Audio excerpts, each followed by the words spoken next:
Okay, so I was going through Reddit and I saw this post here about someone who got scammed by a vendor and all that. And the replies to that post, everyone was like, why would you transfer to a bank like Opay and everything, all those payment service banks, microfinance banks? Like, why would you, like, in the comments, everybody was like, they would never transfer to anybody who has that type of bank and everything because it's a red flag. I actually made a video about vendors and everything, which you should be able to watch up here in the description. This video is going to talk about the reason why a lot of people, you know, use all these like banks like Opay, Kuda, and so on. Like why people like using them for both good and bad. I think I also made a video about the microfinance banks and everything, which you'll be able to watch up here in the description as well. Now, the primary reason why people like using all the digital banks or microfinance bank or payment service banks like Opay and so on are simply because of convenience, because that's the main selling point of these apps is convenience, because you don't need to walk into any bank and open an account and all that stuff like that. You don't need to waste time at the bank because banks can be far or can be stressful for people. You just need your phone, and from there you download the app that you want to open a bank account with, and simple, you can just do that, and you can be making transfers, keeping money there, and so on. Like, it's that simple and easy. The second reason why people like using these apps are simply because of how fast the transaction speeds are. So, you know, like money point, like the POS and everything, like if you transfer money into their POS, it makes a noise like pim immediately. That money is dropping into that stuff. Or even when you send money to Opay, that money enters inside of your account directly, boom, just like that. And finally, another reason why people like using these services is simply because of business. A lot of businesses now, you can't see them without having all these money point POS or Opay POS and so on, because it helps their businesses a lot. That's why a lot of people like using them. Now, in as much as these apps have done good for the Nigerian community, here are the other reasons why people, the bad ones, like using these apps.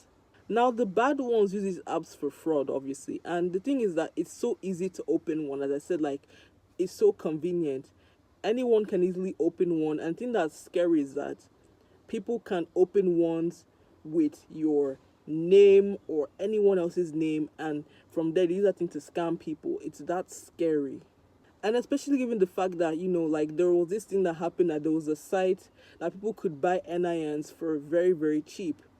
And it's that scary that someone can literally buy an NIN for like maybe less than 1,000 naira and use it to open an account under your name and use it to scam people. Like, that's how scary that is. Even some time ago, there was this thing that happened where there was this guy, basically, he wanted to do an experiment. So basically, he opened an Opay account with his mother's name and everything, and the account, everything was approved and all that. He could use the thing to do transaction and everything, and it's that scary.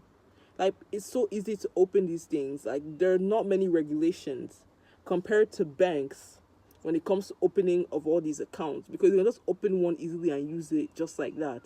The second reason why people use things for fraud is this: once you transfer money to all these microfinance banks and everything, just know that you can't get your money back at all, because from what I heard, the customer service of these people are like not so good. And the thing that makes it worse is that the digital banks, they don't have physical branches or anything for you to go and complain if you have any issues. Like, you can complain to them online, but then it's not guaranteed that they'll help you.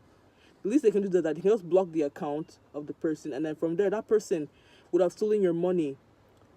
That money is gone. There's nothing you can do about it. They just go and withdraw the money, and then it's over. There's nothing good that you can do. There's nothing else.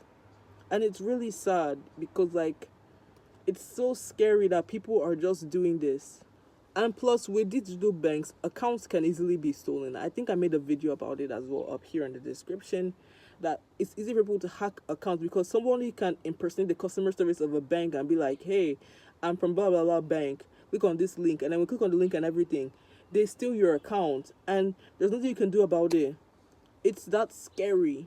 Now, me, I am not trying to badmouth any of these online banks like Opay and so on. I use them a lot, and they've equally helped me personally. But then, if you are going to use any of these things, be careful. Like, if you're going to shop from any vendor and you're shopping for that vendor for the first time or something, make sure that you know who this vendor is, know their credibility and everything before you send them money. I'm not saying that every vendor that uses Opay, Palmpay, whatever is bad, but you need to be careful.